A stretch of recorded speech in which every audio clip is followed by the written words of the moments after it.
I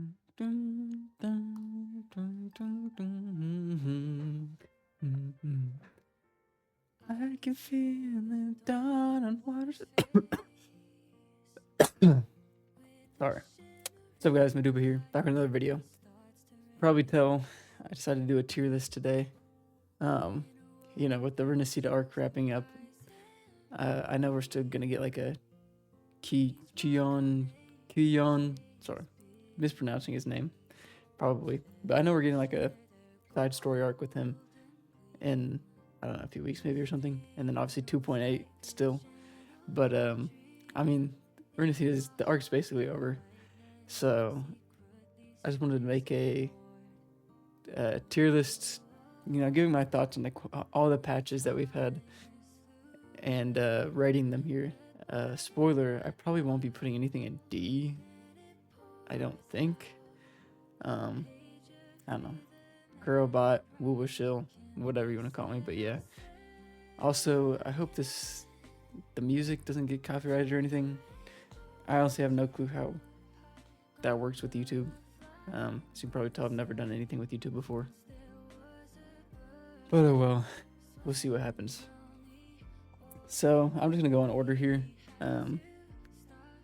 Just ramble, give my thoughts, and rate them. So 1.0. Let's start with 1.0. Obviously, I think you kind of got to give 1.0 props a little bit because it was the start of the game. Attracted everybody initially, put the game out there. But at the same time, especially when we look back at what the game has to offer nowadays, yeah, I think I'm going to be putting 1.0 in a C tier. It definitely had its memorable moments. I mean, obviously exploring the world for the first time was fun. And the ending was decent, I'd say. The cutscene with Gian as we go to fight, I almost said Crownless, Dreamless, and then Abby showing up, Rover getting his or her Havoc form. It was pretty good, but I mean, the voice acting, not good in my opinion.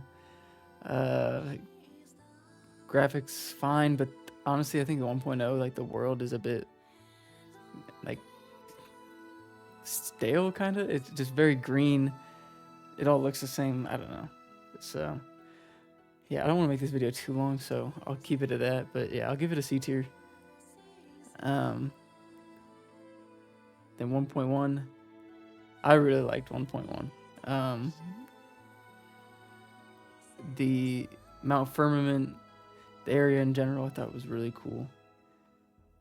The music and the background music, the OSTs or whatever, fire. I really liked it. I mean, it was very simple, kind of like what's playing right now.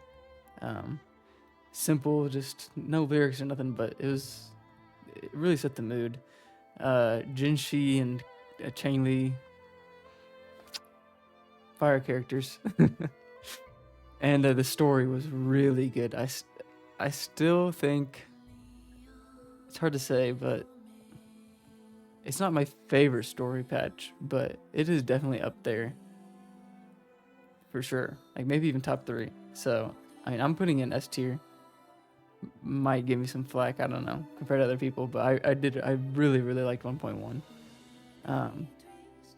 So yeah, unfortunately, after that, we have 1.2. Now, I don't think it was terrible, but it definitely felt like a filler patch. Definitely a patch where they were thinking where they were going to go. Story, I think, because I remember like seeing at the time how they were going to be scrapping the story that they had written, going from like 1.2 onwards or something like that, 1.3 onwards maybe. I don't remember exactly, but yeah, like JJ, Zhang Liao,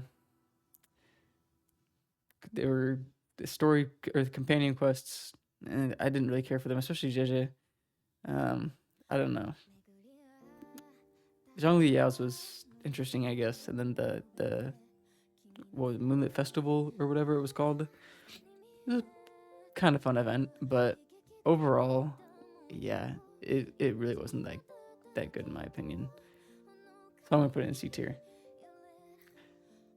Maybe you could give it D tier, but I don't know. I'll put it in C tier for now. 1.3 Black Shores Shorekeeper. Again, kind of similar to 1.1. I was hyped for this because I had seen some stuff on Twitter and whatnot, and the OST in the era seemed fire. Like I'm a big sucker for OSTs and the music in the area, especially when you're exploring, because I love to explore in these games, and being able to get immersed into the zone, into the area with the music is important to me.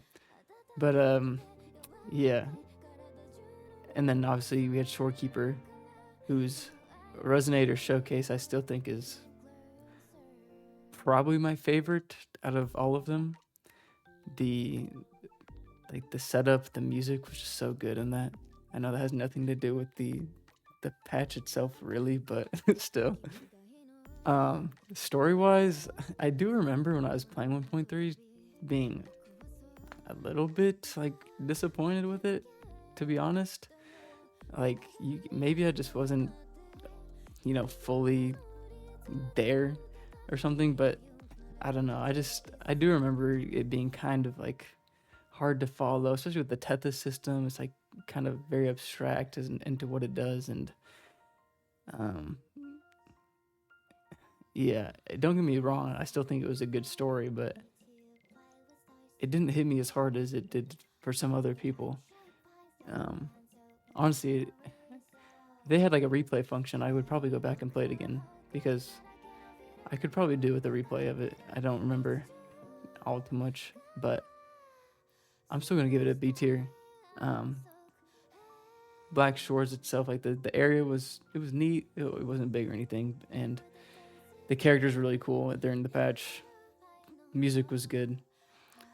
Story was decent. So yeah, and then 1.4. Honestly, when I was like getting these pictures and getting ready to make this video, I could not remember what even happened in 1.4. I could remember 1.1, 2, and 3. I was like, and then like when it came to 1.4, I was like, what even happened? So yeah, that should probably give you an idea as to where the rating's gonna go. But saying that, Camellia released during 1.4, and I don't know if this was the last companion quest that they had. They've kind of gotten rid of them because the new characters are just implemented into the main story quest when they come out now, I guess. I don't know. Another topic to discuss, but Camellia's story quest or companion quest, whatever, I did really enjoy, and although I didn't like her voice actor at first, or voice actress at first, but she grew on me. Anyways, and then we had what was it, the Dream Realm, or the Somnor? I don't even remember what it was called. The new endgame we have now, basically the weekly endgame. But I don't know. Patch itself just mid. They're probably setting up for 2.0. Lumi 4-star. Cool. So I think if there's any patch I would give a D to, it'd be one of these two for sure. But I'm just gonna keep it a C because I'm a Kurobot and I'm a Wuthering. Banger OST playing right now. All right, into peak we go. 2.0. So I'm gonna give it an A. Personally, because I mean the region, Renacida, gorgeous. The design, gorgeous. Exploration, gorgeous. Like perfect. I'll get into that a bit more in a second. But story-wise, I thought it was definitely good, but it didn't blow me off like out of my chair or nothing. Getting to know Carlotta and the Montellis, cool and all, and getting Kenova and Asita through them, and then Zani. Getting to know Zani, yeah. But yeah, the story just was again kind of confusing for me. Like Perlova was taking over all the common echoes, I guess, and trying to have a revolution or uprising through that. I just thought it was kind of, like I said, didn't blow me out of my seat or anything. So yeah, I'll give it an A. 2.1 fishing patch. I might get made fun of here, but I'm also gonna give it an A. Purely one of the main reasons because I really enjoyed the fishing. I think Wuwa needs to have more like side events like this, or just things to do like the fishing. I just thought it was a very fun side thing to do. Story wise, I don't even remember if I don't think this had a main story quest attached to it. We had like Brant's companion story and Phoebe's. I honestly don't even remember Phoebe's. I remember Brant's. We like sailed to the island and came into contact with like one of his old sailor buddies or something who had gone astray down the wrong path. But the fishing event's what sold the patch for me. I really enjoyed it. Now 2.2. That's getting S tier. But I do have some gripes with this still. Avalinium, gorgeous area. But I personally wasn't a big fan of the gravity distortion like mechanic they did there. I just thought it was kind of annoying, to be honest. And then story-wise, the first is obviously, 80 to 90% of it was kind of build up with us encountering Chacona and Contarella, and then getting access into the Avalinium and meeting Cardathia again. And it was all just kind of build up, giving us some backstory and all this until we finally get to the, scene. Come to me, mighty gods like killer, which was peak. That is something that blew me out of my chair. It was the fight with Cardathia and that whole section. Not to mention the fucking music that came with it. But yeah, the first like 80% of it was like all that build up. It was slow paced and it was worth it in the end. So I'm not gonna say it was my favorite patch, but it was definitely S tier. Also, shout out the Storekeeper Resonator showcase music in the background. Okay. Anyways, 2.3. Another like filler patch, no main story quest. But we got Zani. Oh. The only character I have dupes on. Although I do kind of regret it because she's locked to the Spectrofragile mechanic. Like, Zani alone doesn't really do crazy damage. You have to get the Spectrofragile going and... Well, anyways. The patch itself, her... I don't even remember. I guess Chacona's companion quest was in here too. And her story was kind of... I actually did kind of enjoy Chacona's story because it was, related to the Pilgrim's voyage or whatever, and it was an interesting story. Zani's, on the other hand, for all the hype of a character that she was, I feel like her companion story and her backstory was kind of just meh. I didn't really enjoy it too much. I still liked it just because Zani, she is obviously a hot character, and I liked her gameplay. So I'll give it a B. Yeah, it wasn't anything special. But now, hold on. I'm gonna turn this down a little bit. Sorry. Anyways, now 2.4. This is by far my favorite Bua patch. Even now, even after 2.7, I still think 2.4 is my favorite story patch. I really liked how they split it up into two parts, just so you kind of get, you don't have to wait as long, and it keeps the story relevant for a bit longer. I guess it keeps it more fresh in your head.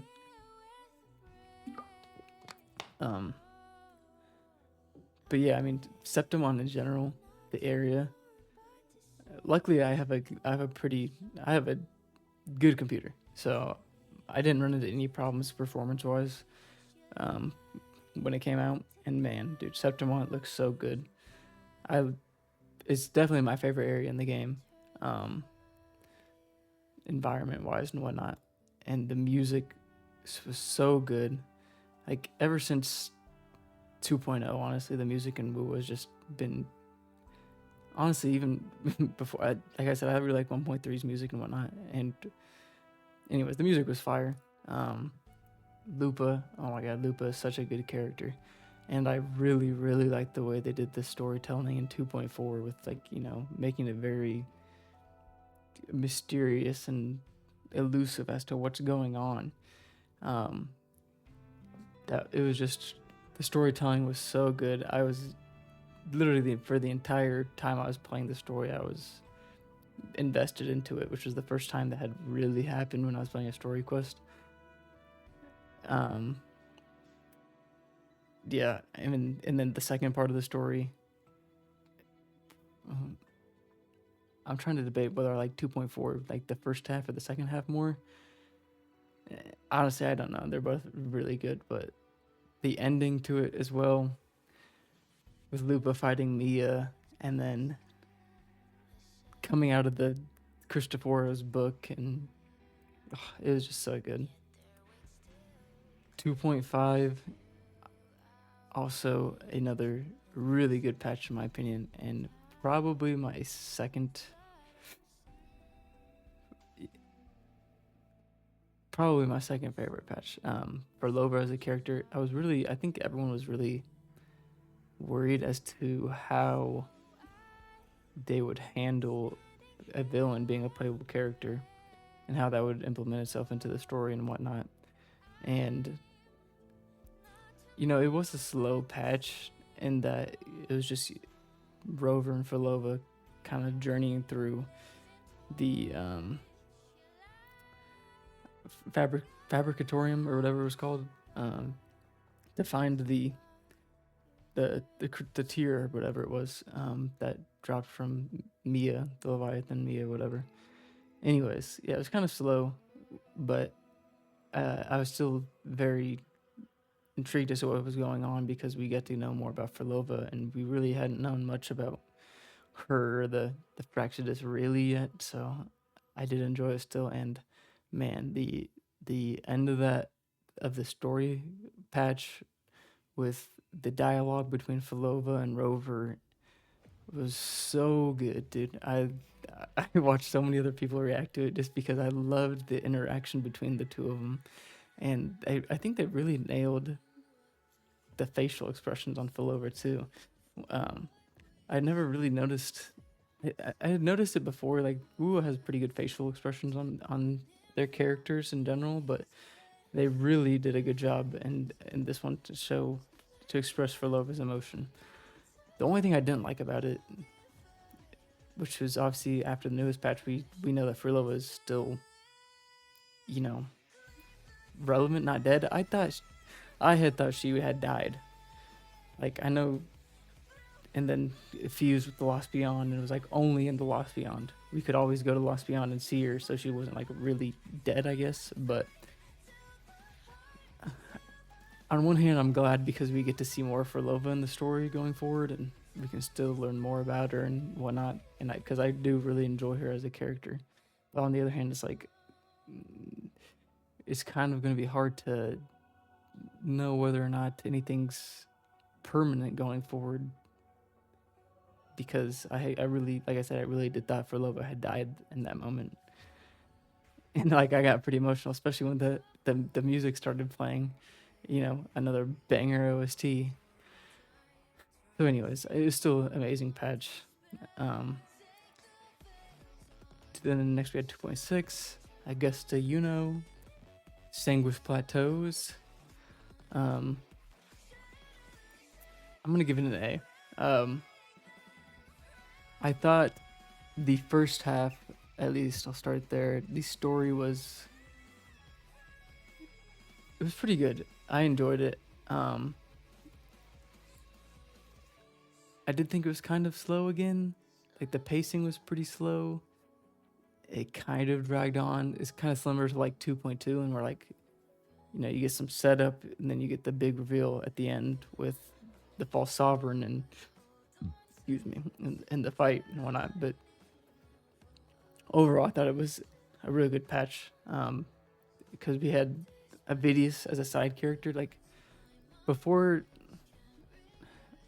this, there's been some side characters like NPCs that I thought were good in Wua in the story, but I really enjoyed Avidius's role in the story here, especially since he wasn't a main character. I thought that was just a nice side touch that it didn't have to be a playable character to be someone important in the story.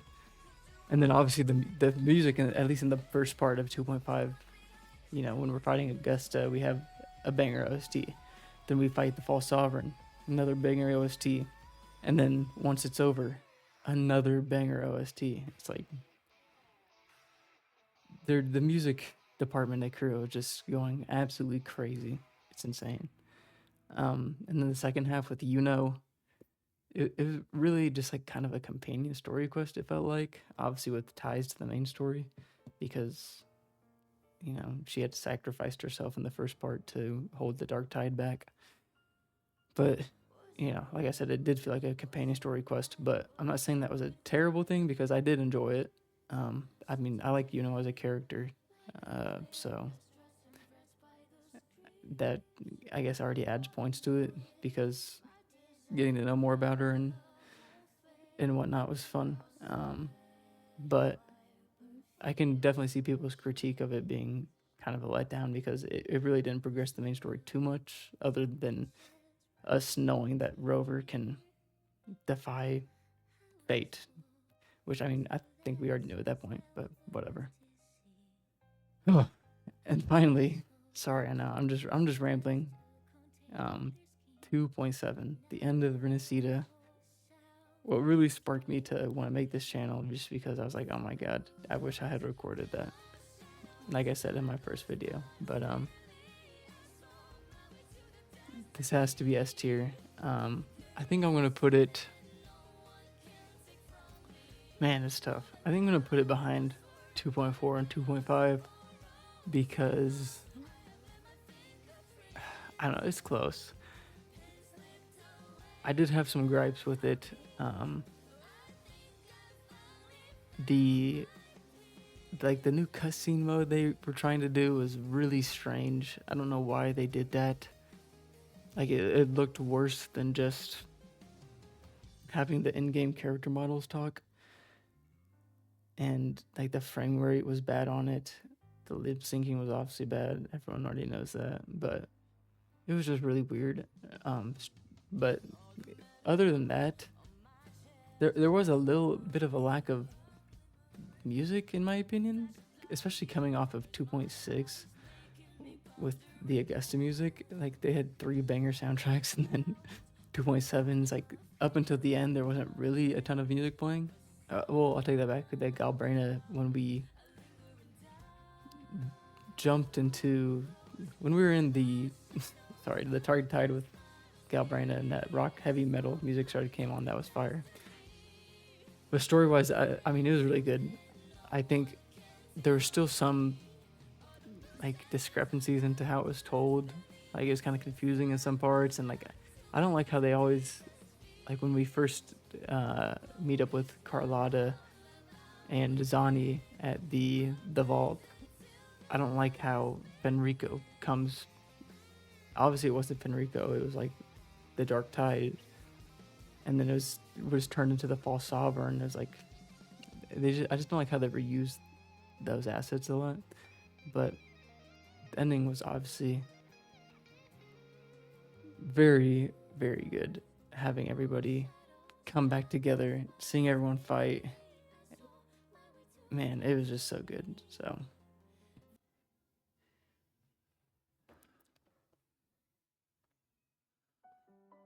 okay, we're back. Sorry, but yeah. So I think I'm happy with where I place everything on this tier list. Um, in the end, I mean, I'm definitely not a like super lore enthusiast or anything. So there's definitely like parts of the story and the lore that I have probably missed out on that you know could have made one patch better if I had fully understood it. Whatever, something like that. This is just me playing through the game and how I enjoyed these patches as they came out. So yeah, let me know what you think. Let me know if you agree with my takes. 2.4, by far best patch. I will hold everyone to that. It was amazing. But yeah, thanks for watching, and I'll see you in the next one.